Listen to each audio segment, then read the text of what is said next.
So you're working on the letters, and I'm wondering how you figured out the sizing.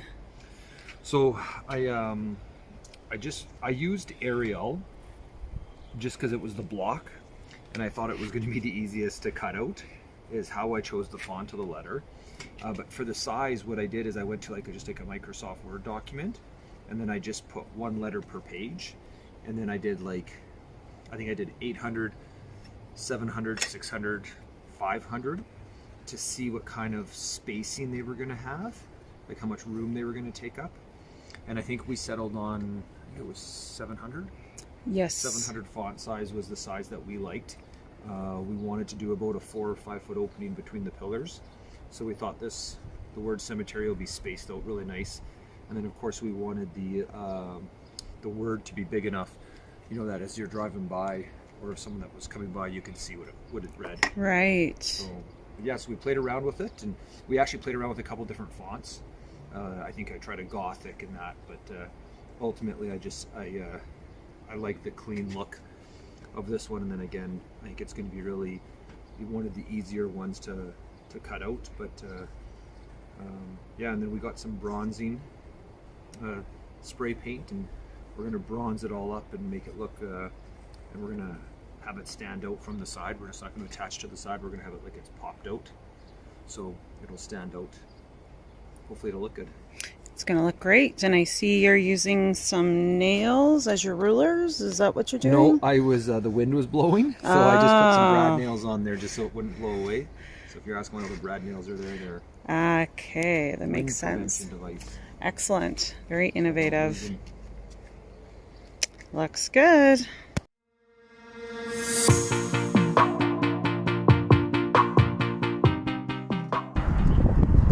So I've been working on the gates for the columns to the cemetery, and I just kind of built this kind of like door. I've got 2 of them. I'm going to go back to back. What I did is I drilled some holes for this gray piping that I've got. Cut this one to length. I've kind of got this one going up into the top here. And then I've got it a little hole right here so I can stand back, you can see. And I've just been bending, I've been using the heat gun to put a little bend in it, and it actually fits in there. I'll just put a little more heat on it. I just took it out so I could put these holes, and I drilled right through, and then I did some at the bottom. And then I'm gonna try to line them up here, and then put this in here, and then try to line up all the ones and kind of make like a little gate. That's one half of it, and I got the other side done already. Okay, so I finished my first gate here.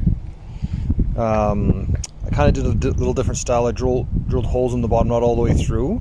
I just put a piece of tape on my bit and then marked how far down I was going. I went through all the way here, and then actually I joined them up, and I actually took the Dremel and kind of put like a little rounded bit in it so they would kind of butt up, and then I used hot glue. It's a little bit of a mess, I'll clean it up here. But then I ended up putting hot glue everywhere and making sure they wouldn't move. And while I was waiting for it to dry, I moved the cemetery out finally into the sunlight. Sherry finished painting it, and it looks great. Had a couple sandbags, and so I made the little hatch there, and I put sandbags in the back so they're really heavy now. And I kind of made access panels for all of the pillars, and using the neighbor's front lawn too. I spoke to them, and I don't know if they know what they agreed to, but yeah, slowly starting getting up, and I'll finish the gates, and I'll paint them, and I'll get the gates up. So here I am with the second gate, and I've got some weight on some of the bars, just kind of holding them in place while the hot glue is doing their thing. I've been putting lots of glue on there to make it look like a nice big weld, and then what I do is I just stuff it in. Just fit it in here.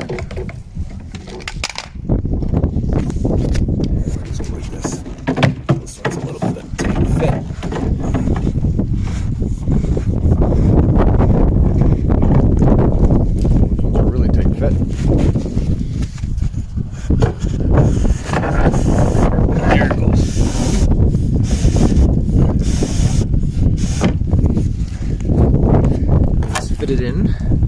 Drilled these out again.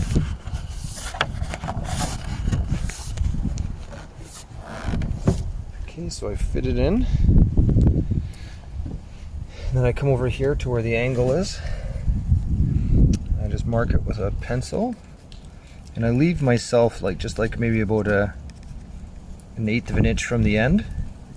I'm going to cut it on the miter saw. Then I'm going to come back and use the Dremel and put a little round into it so it fits a little tighter.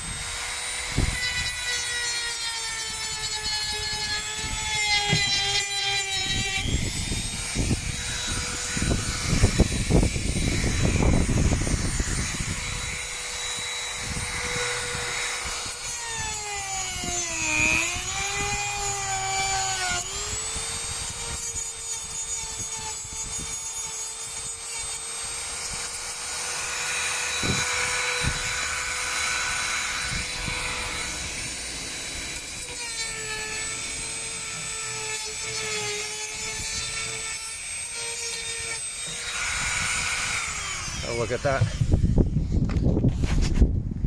Let's see how that fits. I think it might need to do. That fits pretty good, I think. I think that fits pretty good. So I'll grab the hot glue gun.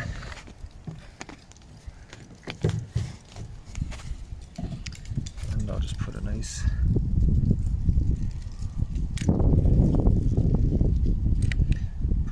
big bead of glue in there.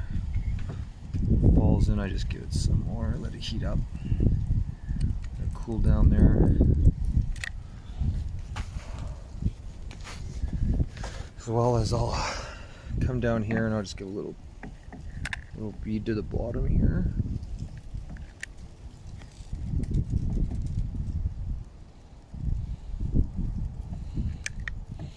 Try to just do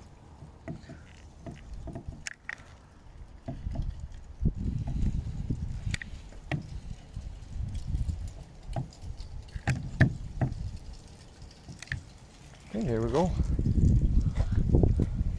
Let this dry, come back. Have a look at the rest of our beads. This one's going to need a little bit more. Clean this all up here.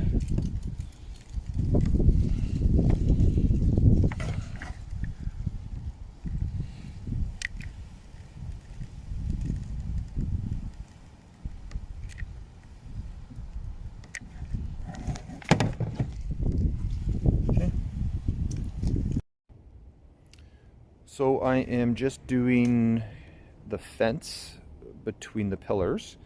I'm doing a 4-foot section and a 6-foot section. I'm doing the 4-foot section right now, and what I did is I laid out, I figured out the math, so the pickets are going to be all the same length. Again, I'm using the gray conduit, and we're just going to paint everything black. I did a top and a bottom rail. And I just laid everything out. I'm just drilling the holes, and then I put some tape on the end of the bit just so I didn't go all the way through. Yeah, so I'll just finish this up and show it to you guys when I'm done.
Bye.